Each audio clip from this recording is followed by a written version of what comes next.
Just as Joseph had warned, the 7 years of abundance came to an end. Across Egypt and neighboring lands, crops failed and food became scarce.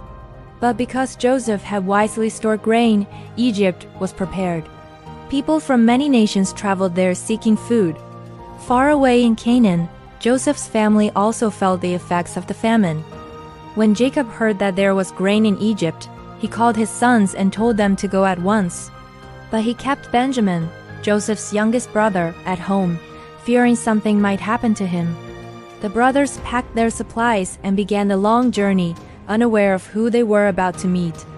When Joseph's brothers arrived in Egypt, they stood before the governor of the land and bowed low before him. At once, Joseph recognized them. In that moment, he remembered the dreams God had given him years before. But his brothers did not recognize the powerful Egyptian ruler standing before them. Joseph spoke harshly to test them, asking where they had come from. The brothers explained they were from Canaan and spoke of their father and younger brother Benjamin. Joseph listened carefully. He wanted to know if their hearts had changed since the day they betrayed him. Joseph demanded they return with Benjamin to prove they were telling the truth. When they returned with their youngest brother, Joseph's heart was overwhelmed. Seeing Benjamin after so many years stirred deep emotions he struggled to hide. Joseph prepared one final test. He secretly placed his silver cup inside Benjamin's grain sack. After the brothers left, Joseph's guards stopped them and accused Benjamin of stealing. The brothers were shocked and returned to the palace, fearing they would lose Benjamin. Judah stepped forward and begged Joseph to let him stay in Benjamin's place. He spoke of their father's sorrow and how losing Benjamin would break his heart. Joseph listened as he saw something he had never seen before. His brothers were no longer selfish men, but willing to sacrifice for one another. At last, Joseph could no longer hold back his tears.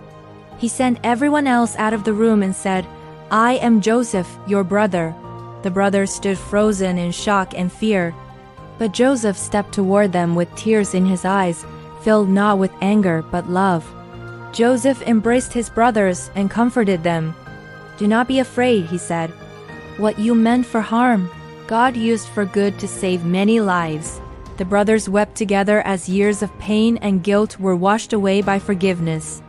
Joseph invited his family to live in Egypt, where there would be food and safety. When Jacob arrived and saw Joseph alive, his heart overflowed with joy.